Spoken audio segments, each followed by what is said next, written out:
All right, y'all. I don't know what the hell happened, but we back. We gonna get this rocking and rolling.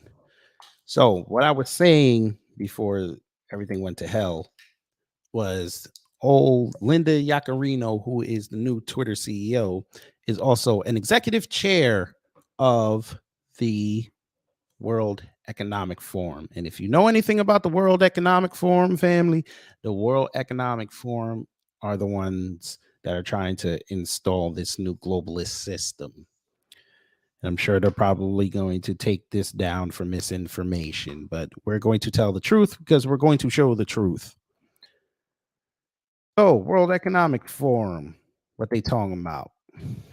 So we were talking about how they're going to change digital media, which affects all of us here on YouTube and also on these social media apps. So the last thing I was discussing was this sentence right here. Today, the central business question is how to effectively monetize media, considering both consumers' range of options and the maximum they are willing to pay.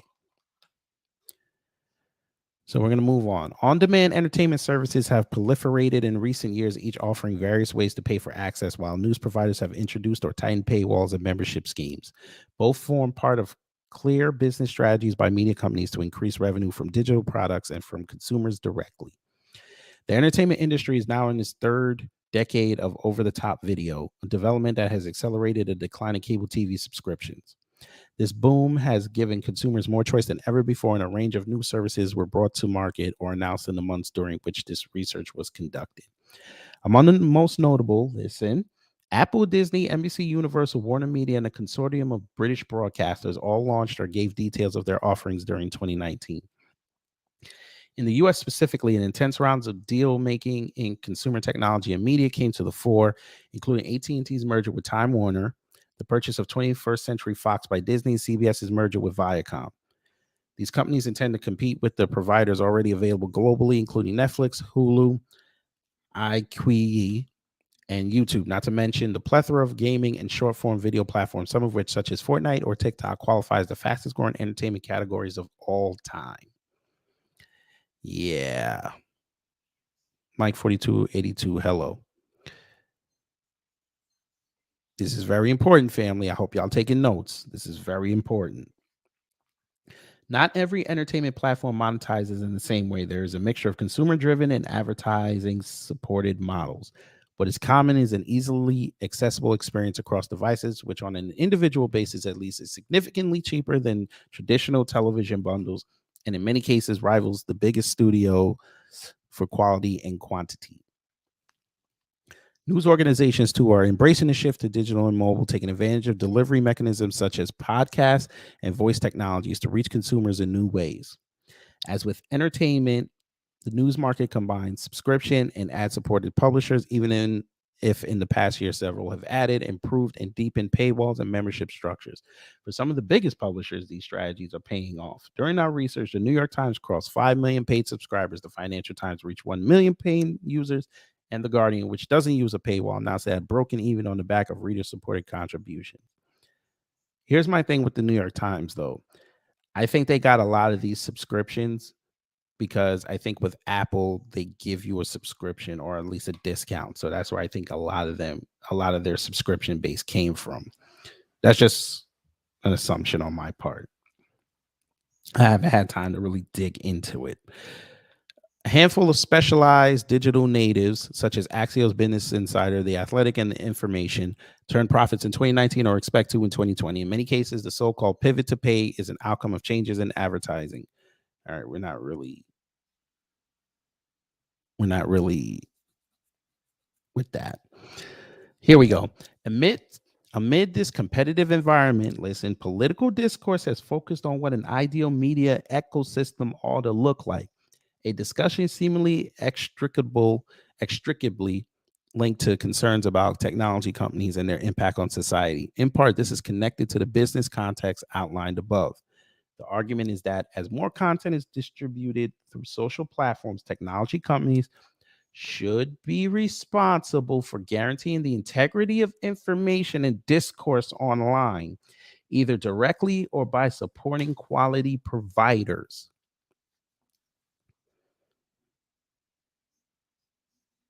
I'm going to read that again. The argument is that as more content is distributed through social platforms, technology companies should be responsible for guaranteeing the integrity of information and discourse online, either directly or by supporting quality providers. Fam, they are essentially saying technology companies need to have the power to limit speech. That's exactly what they're saying. Even if the information is true, if it's damning to a narrative, get rid of it.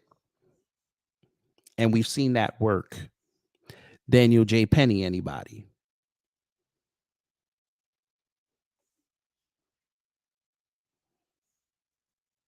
Hmm. But a key element of the debate is the power of large advertisers to shape the media environment. Brands that fund content through advertising are pressuring publishers and platforms to improve the safety of online environments. They are pushing for improvements in viewability and user experience alongside a reduction in fraudulent accounts, harmful content, and harassment. Now, if y'all have been paying attention to Twitter, what Elon Musk came out with the other day in a tweet saying that he was going to start deleting stagnant accounts. Couple that with what he did with putting that viewer number on your tweets.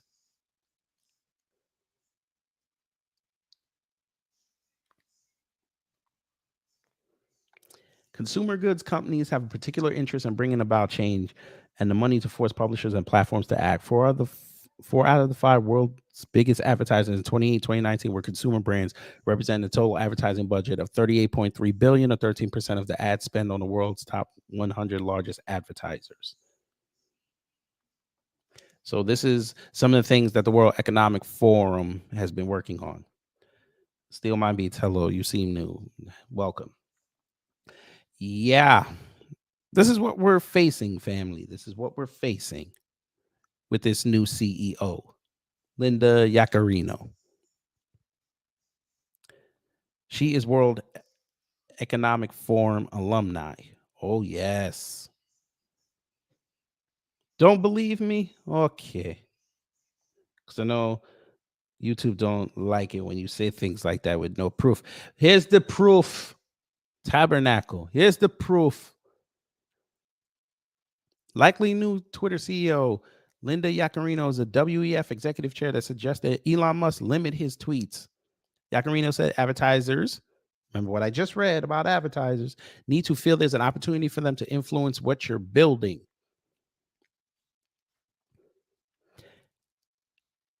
Twitter's likely new CEO, Linda Yaccarino, World Economic Forum executive chair and NBC Universal Advertising executive, well, that's former now, recently tried to get Twitter owner Elon Musk to commit to self-censorship and urged him to allow advertisers to feel they can influence Twitter.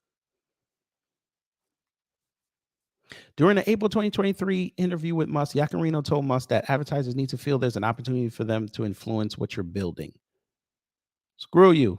I'm not playing. I'm not signing up for shit. She then proceeded to pressure him to self-censor by not tweeting after 3 a.m. Musk agreed to try to tweet less after 3 a.m., but partially pushed back against the attempt to influence his speech.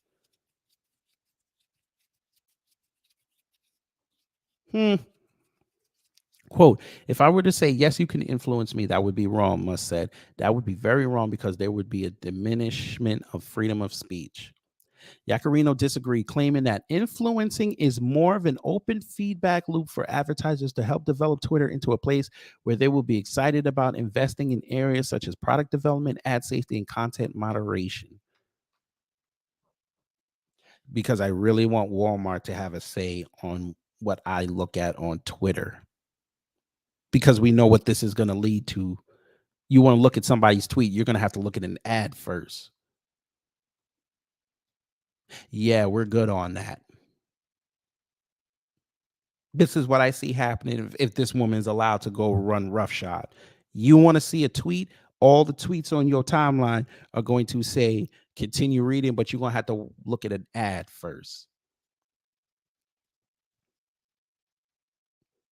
And then you have to go get Twitter Blue to bypass all that. And there'll probably be another, what do they call it? Subscription level where you're going to where you can get everything just like it is now. Yeah, no, we're good on that. However, Musk continued to push back. It's totally cool to say that you want to have your advertising appear in certain places in Twitter and not in other places, but it's not cool to try to say what Twitter will do. And if that means losing advertising dollars, we lose it, but freedom of speech is paramount. Despite Musk making it clear that he felt it was wrong for advertisers to try and influence Twitter, Yacarino kept trying to press the point. She asked Musk to recommit to reinstating an influence council that allowed advertisers to have recurring access to Twitter leadership. You see? You see?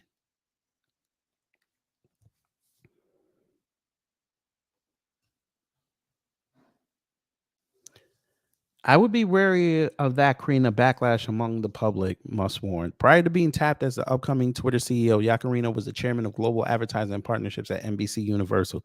She has previously served as NBC Universal's chair of advertising and client partnership and president of cable entertainment and digital advertising sales during her almost 12-year tenure with the company. She also has several ties to the World Economic Forum, a global group that consistently advocates for the censorship of misinformation and supports mass data collection.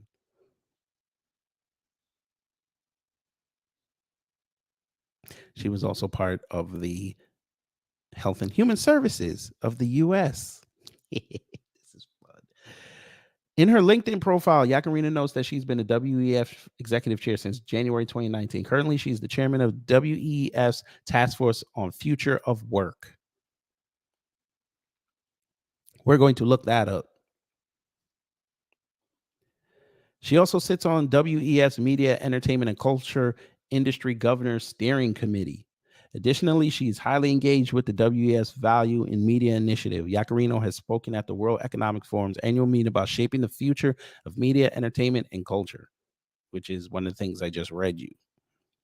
But let's look at this task force on future of work.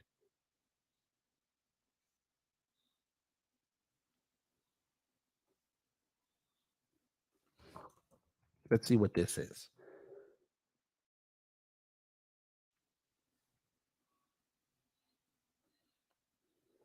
This was back in January, family. Who's ready? Leonard, hello. Aaron Wesley, hello. You seem new. Rumors say he might be Trump's running mate. Nah, nah. That if Trump picks him as running mate, Trump might as well just stay where he's at because that's not gonna work. Nobody's gonna vote for Trump and Elon Musk. Not happening. Davos 2023. What you need to know about jobs and skills. The meeting of global leaders from politics, business, and civil society took place amidst a cost of living crisis as the supply chain shocks and quick recovery from the pandemic gave way to rising inflation and energy and food crisis fueled by the war in Ukraine. Real wages have fallen sharply.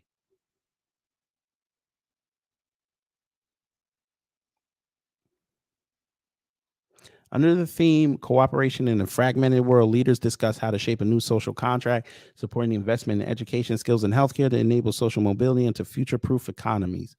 How the hell are you going to future proof an economy? We know how.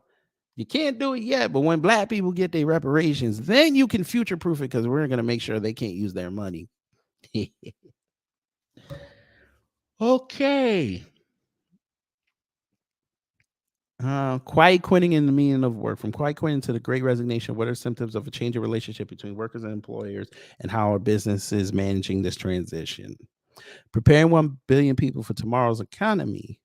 With 1 billion jobs liable to be radically transformed by technology in the next decade, while critical interventions are needed to support better skills, to support are need to support and provide better skills, jobs, and education for 1 billion people by 2030.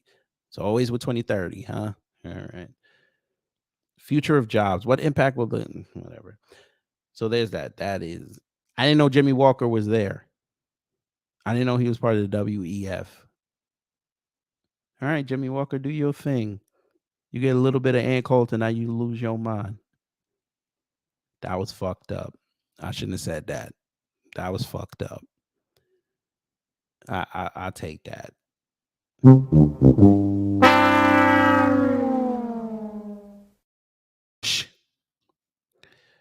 All right. So Linda Yacarino's LinkedIn profile. Look what I found 3 months ago. What a week. I'm so grateful to have been at the World Economic Forum representing Comcast and NBC Universal. Beyond anything, it was an honor to be on the ground with CNBC this entire week. The entire team worked around the clock to bring the World Economic Forum to people all over the world, from daily live reporting, speaking to the world's most powerful figures across government, media, tech, finance, and more. Making hashtag WEF23 accessible to everyone is important because the issues and ideas leaders discuss here affect us all. Now that the week is over, the work begins, from reskilling and upskilling our employees to prepare them for the future of work, to continuing to invest in diversity, equity, and inclusion, to reimagine the metaverse to better serve everyone who's a part of it. I'm excited to dive into these challenges head on alongside so many incredible partners. Regardless of the obstacles we face, I always come back to these common values: be courageous, be empathetic, be unified. To me, these are the qualities of today's true leaders. And overall, here's one more thing WEF really enforced for me. We're meant to be together, working together in person. There's absolutely nothing like the spontaneous inspiration that happens when we're physically in the room making things happen. Of course, some of us take longer to get in those rooms than others, but that's a shoe story for another time. Uh-huh. And only one comment, 166 engagements, 6 reposts. Uh-huh. Okay. Well, ma'am, I have questions. Because you seem weird. I have questions. Would you like to explain to the family why you were pro Belle Biv DeVoe? Oh, yes, you heard what I said. She's pro Belle Biv DeVoe. Oh, I know I don't think I see what I'm seeing, what I'm thinking. Family, here's her video. Listen. Linda Yacarino here, class of 1980. We're not here to talk about that. We are here to talk about masking up or packing up. I promise you, we're doing good so far. Just keep your distance, get your hands washed often, get tested often, and wear your mask. That'll get us closer and closer to normal days. We are resilient. We are tough. Keep doing it. And we'll be back at Beaver Stadium before you know it. Mask up or pack up. We're almost there. We are. Uh-huh. Sure, ma'am. Okay. Sure. But we're not done, family. We're not done. Shout out to Lioness Crown. We're not done. Tabernacle. Look at this. She wrote this March 10th, 2021. So proud of this effort. Hashtag get ascended and tag like 3 entities. Our Belle Biv DeVoe Education Initiative is a massive, complex undertaking, but the goal is pretty simple. Getting ascended is the best way to get back to the moments that we really miss. Uh-huh. Uh-huh. Uh-huh.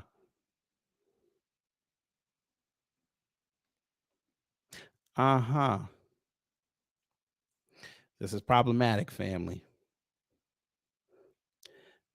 She's going to be a problem. This is going to be Susan Wojcicki over at YouTube when she was there.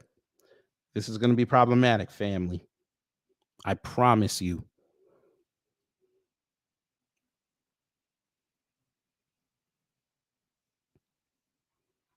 I don't trust her.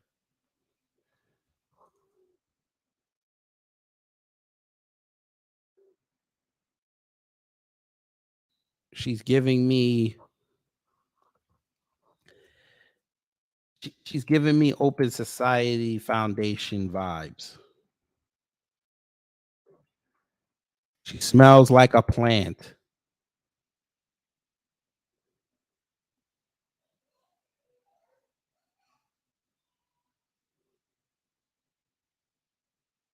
Because all of a sudden now they're doing articles on this man. She smells like a plant. I'm still doing a little bit of research on that because I don't want to cast aspersions on somebody.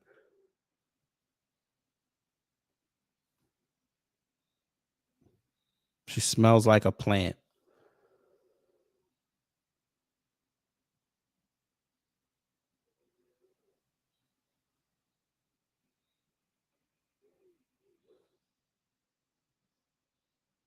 Here you go.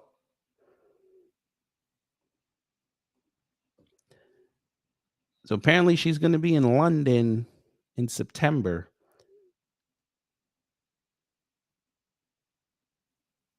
The bicentennial, biennial Cambridge Convention will be, I said that purposely, convention will take place on Wednesday 20 and Thursday 21 September 2023 in King's College, Cambridge.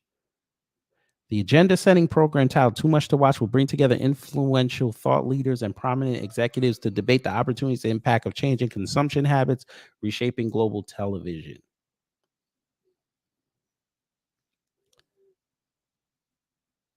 There she is. I'm sure they'll update this with Twitter now.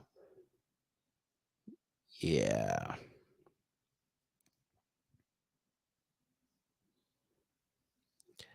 Okay.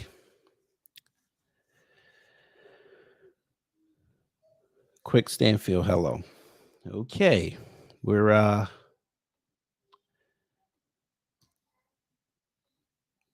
the social credit score might be on the way, guys. What I was saying to my wife last night, I could see them saying that as long as you got a high credit score, you can use Twitter for free. But if it dips or on these social media apps as well, you're going to have to pay for these apps. So they're going to try to limit voices.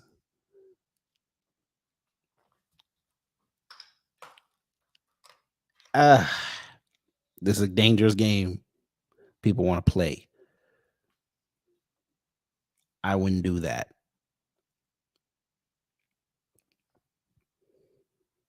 Especially on something as